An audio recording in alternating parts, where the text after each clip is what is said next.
Mesdames et messieurs, bonjour et bienvenue sur For You Midi. Installez-vous confortablement devant votre média panafricain. Et pour honorer à la coutume, place à l'information en langue anglaise. Et c'est avec vous, Njix. Good day. Good afternoon, Lundu. Good afternoon, dear audience of For You Media Africa. To debut the first segment of this news, we now talk relations between Algeria and France, where Algerian President Abdelmadjid Tebboune has called on his former colonial master, or better still the former colonial master of the African country France, to take responsibility for its colonial atrocities and underline that no material compensation is needed. He made the remarks while addressing the two chambers of Parliament and the nation on Sunday. Algerian President Abdelmadjid Tebboune launched a strong critique Sunday against France over the lingering effects of its colonial rule on the African country.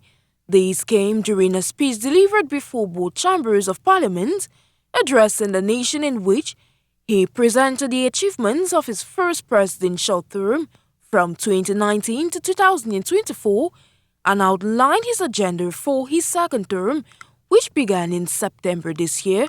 As per media sources, Tebboune lambasted the former colonial master and pinpointed that Algeria demands that France acknowledges its crimes committed during the colonial period from 1830 to 1962, emphasizing that the country seeks no material compensation. In what he said was pursuing the dignity of their ancestors, he added that the number of Algerian martyrs throughout the 132 years of colonization is 5.6 million, and no amount of money can compensate for the loss of even one martyr during the resistance or armed struggle. The remarks came amid a severe political crisis between Algeria and France, which led to the withdrawal of Algerian ambassador and the summoning of French ambassador. Algerian authorities have attributed this escalation to hostile acts committed by French foreign intelligence on Algerian soil. Tebboune also recalled the atrocities committed by French colonial army, particularly under General Thomas Robert Bugeaud, Governor-General of Algeria from 1841 to 1847, whom he described as genocidal, and reiterated his commitments to addressing the colonial era files with France, and pinpointed that France continues to hold 500 skulls of Algerians who were decapitated in the 19th century and taken to Paris. On the domestic front, Tebboune announced plans to launch a dialogue with political parties earlier next year to strengthen state independence and bolster internal unity.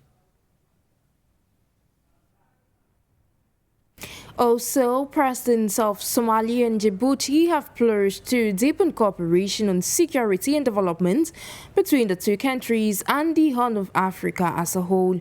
They made a vow on Sunday in Djibouti City, as you tell us, Kamarambe, in this report.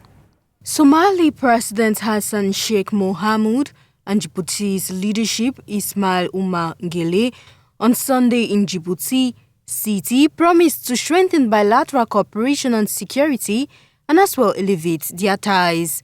During the talks, both leaders expressed a strong commitment to working together in a bid to ensure peace and stability in the Horn of Africa as the region faces security threats from the Al-Shabaab group. It's worth noting that the strategic meeting witnessed discussion on economic integration with focus on improving trade routes and infrastructure development, which are vital for the prosperity of both nations.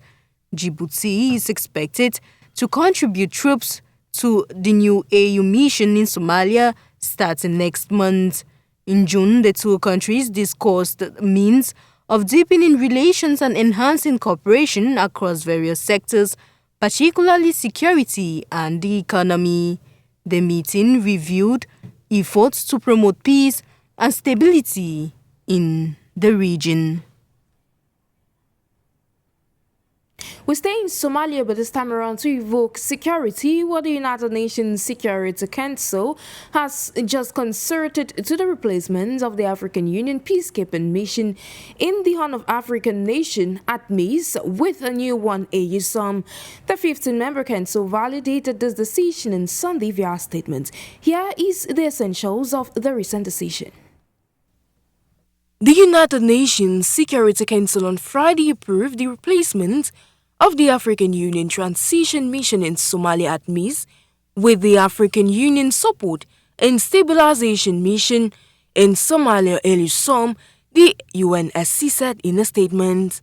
According to the said statement, the 15-member council authorized African Union members to take all necessary measures, including supporting the federal government of Somalia, integrating terrorist groups for 12 months starting from January 1, 2025.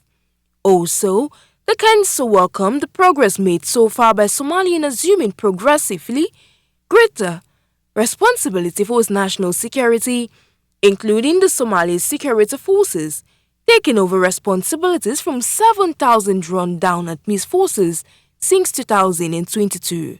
The draft adopted resolution has empowered AU member states to deploy up to 12,626 uniformed personnel in Somalia and mandated them to complete the realignment of all AU troops from ATMIS, which concludes on December 31, 2024, to AUSOM from June 30, 2025. Ambassador James Nkariuki, UK's Deputy Permanent Representative to the United Nations, said this resolution robustly reinforces the country's support to the African country. Away from the Horn of African region, we now talk cooperation in West Africa. We're according to the Russian ambassador to Mali and Niger, Igor Gromyko. Bamako and Moscow are working on intensifying cooperation in the sectors of agriculture, energy and infrastructure, amongst others. He was speaking during an interview with Russian media on Sunday. Take a listen to what he had to say. With flourishing relations on the horizon, Russia and Mali plan to expand economic cooperation in energy, agriculture and infrastructure, according to the Russian ambassador to Mali and Niger, Igor Gromyko, during an interview with Russian media TASS on Sunday.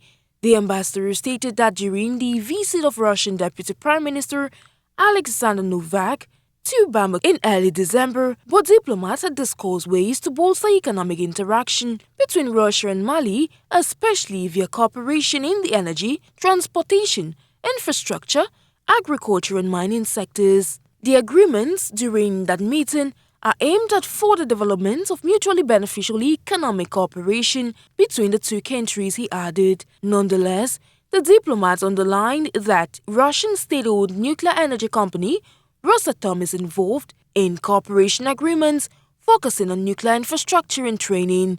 In May this year, the construction of a 200-megawatt solar power plant near Bamako began with the involvement of Novavin, a Russian company owned by Rosatom, the ambassador recalled.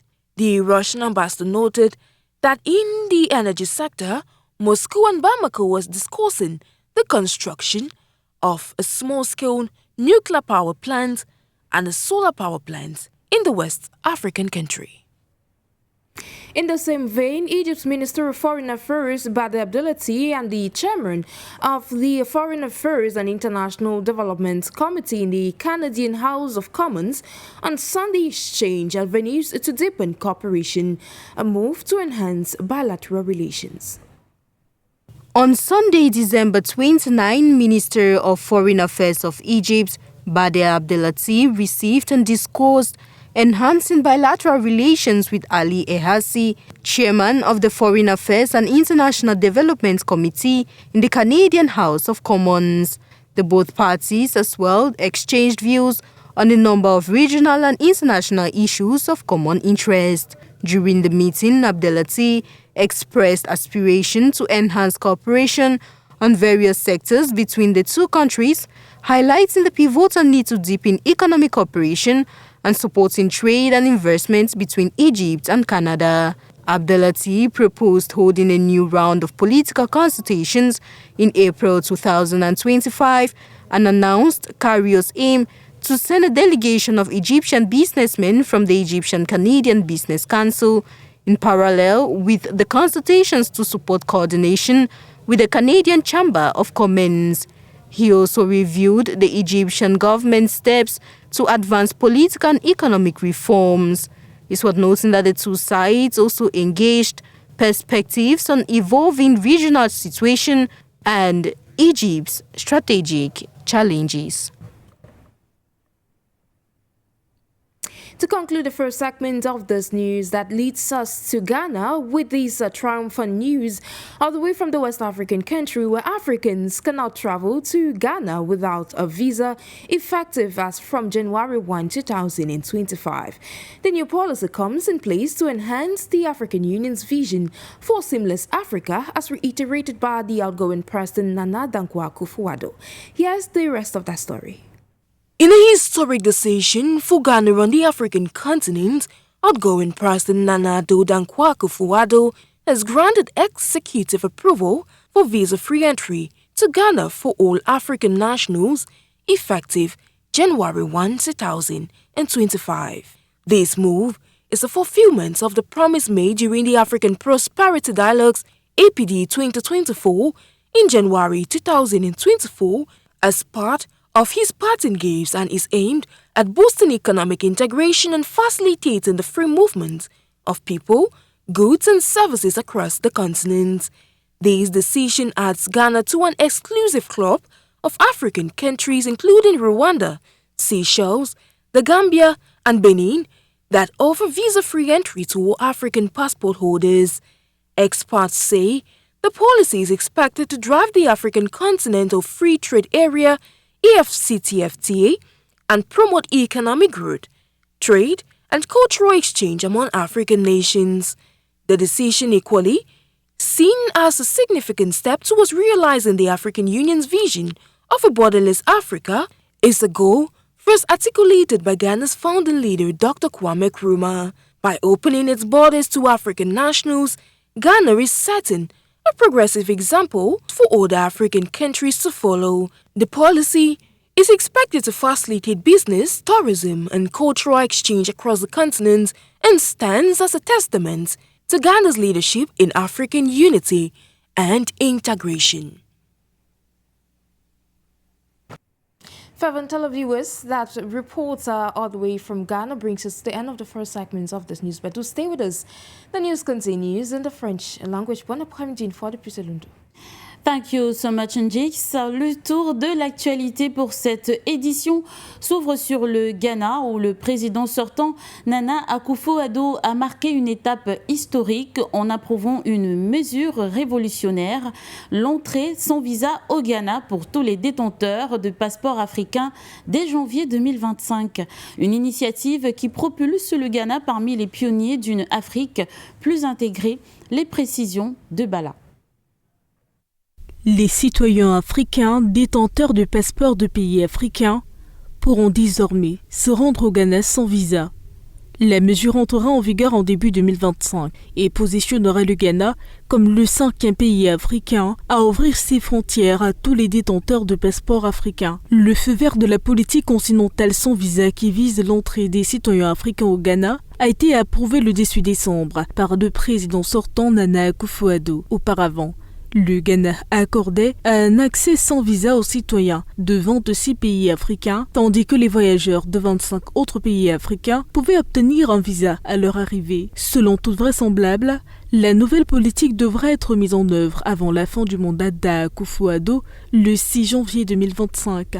La politique de voyage sans visa est considérée comme une étape importante vers la réduction des barrières qui entravent le commerce et la collaboration entre les pays africains. Elle s'aligne sur l'objectif de l'Union africaine d'intégration économique dans le cadre de la zone de libre-échange continentale africaine pour créer le plus grand marché unique au monde et faciliter la circulation des biens, des services et des personnes à travers le continent africain.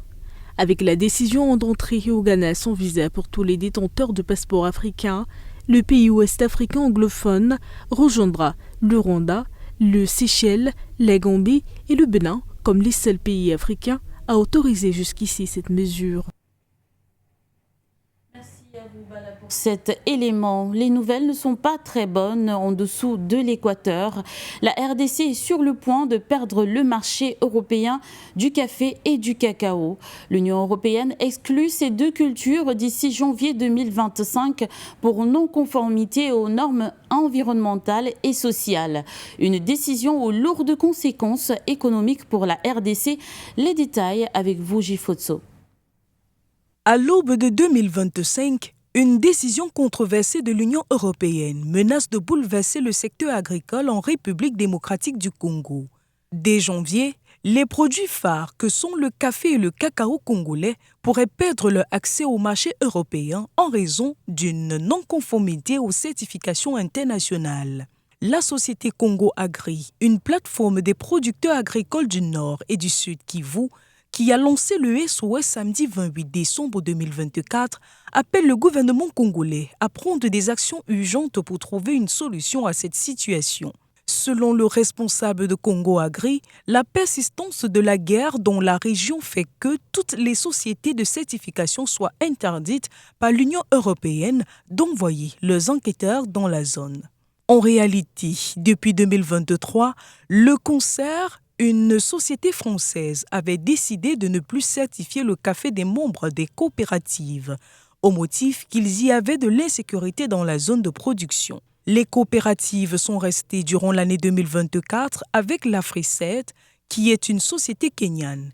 Malheureusement, à son tour, Afri7 vient de notifier les coopératives qu'à partir de janvier 2025, elles ne pourront plus obtenir leur certification à la suite de l'injonction de l'Union européenne au même motif qu'il y a de l'insécurité. D'après Afri7, se dépasser de ce marché en ce moment, ça sera difficile car l'espace européen à lui-même compte à ce jour plus de 50% des exportations du café cacao.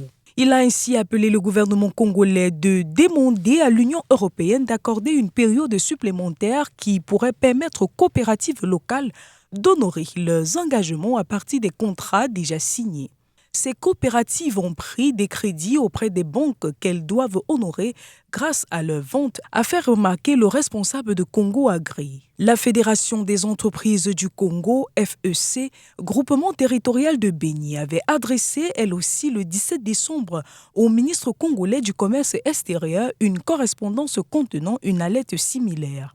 Notons que si rien n'est fait, cette décision de l'Union européenne conduira des familles tout entières au chômage, fragilisera l'économie et partant augmentera l'insécurité dans l'est de la RDC. Merci à vous, Gifotso. L'Afrique du Sud a intensifié l'application des lois le long de sa frontière nord-est pour sauvegarder la sécurité nationale et la stabilité régionale. Ceci en réponse à l'escalade des troubles post-électoraux au Mozambique. Selon un communiqué du système d'information et de communication du gouvernement sud-africain, voici le récit de Gifotso. Le système de communication et d'information du gouvernement sud-africain, G6, a publié le 29 décembre une déclaration exprimant son inquiétude face à la situation au Mozambique. La déclaration met en lumière des informations faisant état d'individus s'évadant d'une prison à sécurité maximale pendant les troubles, suscitant des appréhensions quant à d'éventuelles implications transfrontalières. On rappelle, lundi, le Conseil constitutionnel du Mozambique a annoncé la victoire de Daniel Chapo, le candidat du Frelimo, le parti au pouvoir, aux élections générales du 9 octobre. Selon la presse locale, une centaine de civils auraient déjà perdu la vie dans les troubles post-électoraux, tandis que des centaines d'autres auraient été blessés. Pour répondre à ces préoccupations, la structure nationale conjointe d'opérations et de renseignement NatJoins a intensifié ses opérations le long de la frontière entre l'Afrique du Sud et le Mozambique. NatJoins, comprenant l'Agence de sécurité de l'État, la police sud-africaine et la Force de défense nationale sud-africaine, est chargée d'assurer la sûreté et la sécurité nationale. Leur présence renforcée vise à prévenir et combattre les crimes opportunistes susceptibles de survenir en raison des troubles. Le gouvernement sud-africain reconnaît la nature interconnectée de la sécurité régionale et est déterminé à assurer ses responsabilités en matière de promotion de la paix et de la stabilité en Afrique australe, ajoute le communiqué. Il affirme par ailleurs que Pretoria s'engageait une fois de plus à soutenir le Mozambique dans le rétablissement de la paix et de la stabilité et de la sécurité de tous. Également hors des frontières du continent, les nouvelles ne sont pas très bonnes. Lors d'une interview ce 29 décembre à la chaîne de télévision AZTV centrée sur le crash du vol J2 8243 d'Azerbaïdjan Airlines, entendez Azal, le président azerbaïdjanais Ilham Aliyev a déclaré que la Russie devait admettre sa culpabilité, s'excuser auprès de l'Azerbaïdjan qui est considéré comme un pays ami et en informer le public. Au-delà d'une reconnaissance de culpabilité et d'excuses, Ilham Aliyev attend que la Russie punisse les responsables, les traduise en justice et verse des indemnités à l'État, aux passagers et membres d'équipage blessés. Faisons le point avec nos correspondants à Bakou. Le président azerbaïdjanais Ilham Aliyev est entré dans les détails en soulignant l'importance de ce qui va suivre. Mais avant cela, il a évoqué l'enquête internationale en ajoutant que celle-ci devait être dûment effectuée. Puis il a indiqué que l'Azerbaïdjan menait sa propre enquête en collaboration avec le constructeur brésilien Embraer. Actuellement, l'enquête médico-légale est toujours en cours. L'Azerbaïdjan souhaite également faire intervenir une équipe d'experts juridiques du monde entier pour examiner les circonstances précise de la catastrophe. Le président a également parlé des pilotes et des membres de l'équipage à bord de ce vol en les qualifiant de héros, compte tenu du fait que les pilotes avaient essayé de faire atterrir l'avion. Bien que cela ait bien sûr fait des victimes, cela a également permis à des personnes de survivre et elles ont fourni des témoignages sur ce qui s'était passé à bord de l'avion. Les victimes ont été enterrées dans la capitale azerbaïdjanaise le long de l'allée d'honneur. Le gouvernement azerbaïdjanais leur a rendu un hommage au plus haut niveau. En outre, le président azerbaïdjanais Ilham Aliyev a clairement dit que, quelle que soit la gravité de la situation, il comprenait qu'il s'agissait d'un accident et qu'il n'y avait aucune intention délibérée contre le vol azerbaïdjanais. Écoutons-le. La version finale sera révélée après l'ouverture des boîtes noires. Mais les versions initiales sont tout à fait cohérentes et basées sur des faits. Les faits sont que l'avion civil azerbaïdjanais a subi des dommages externes au-dessus du territoire russe, à proximité de Grozny, et a pratiquement perdu le contrôle. Bien sûr, notre avion a été abattu accidentellement. Tout acte terroriste intentionnel est complètement exclu. Dans son discours, le président a également souligné l'importance de la coopération avec la partie russe. Il attendait un appel téléphonique, des excuses, une sorte de compromis ou des réparations pour l'accident. Et nous comprenons que les deux dirigeants ont discuté des événements liés au crash aérien samedi. Et quelques heures après la déclaration du président azerbaïdjanais, le président russe Vladimir Poutine a appelé son homologue azerbaïdjanais et ils sont entrés dans les détails des événements et ils ont défini une feuille de route pour la suite. Vendredi, l'agence russe de l'aviation civile est intervenue et a commenté la situation. On sait qu'en ce moment, ils analysent non seulement les événements qui ont eu lieu, mais avant tout ce qui les a provoqués. Actuellement, l'avis le plus répandu est que le facteur ukrainien est en grande partie à l'origine du déclenchement du système de défense aérienne russe qui, à son tour, a causé l'atterrissage en urgence du vol azerbaïdjanais à Aktaou. Nous savons qu'une déclaration a été publiée. Écoutons-la.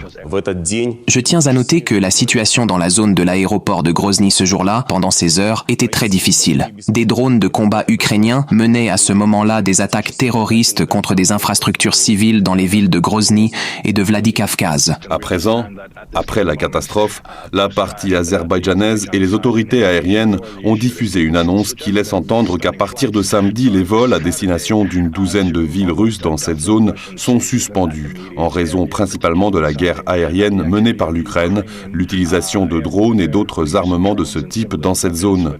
Nous comprenons que la suspension restera en vigueur jusqu'à la conclusion de l'enquête, qu'il s'agisse de l'enquête menée par la partie azerbaïdjanaise ou de l'enquête médico-légale actuellement menée par les autorités kazakhes ou de l'enquête menée par le constructeur aéronautique brésilien.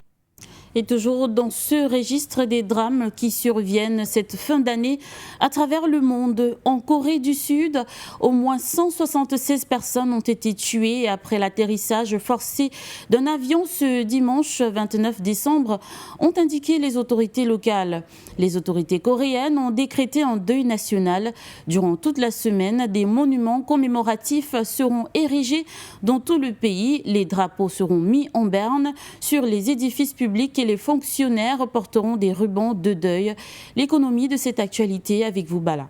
Un avion de la compagnie Jeju Air transportant 181 personnes s'est écrasé et a pris feu le dimanche 29 décembre 2024, vraisemblablement à la suite d'une coalition entre 10 oiseaux en atterrissant à l'aéroport de Muan, dans le sud-ouest de la Corée du Sud. L'avion, un Boeing 737-8As en provenance de Bangkok, avec 175 passagers, dont 2 de nationalité thaïlandaise et 6 membres d'équipage, s'est écrasé à l'atterrissage et a pris feu.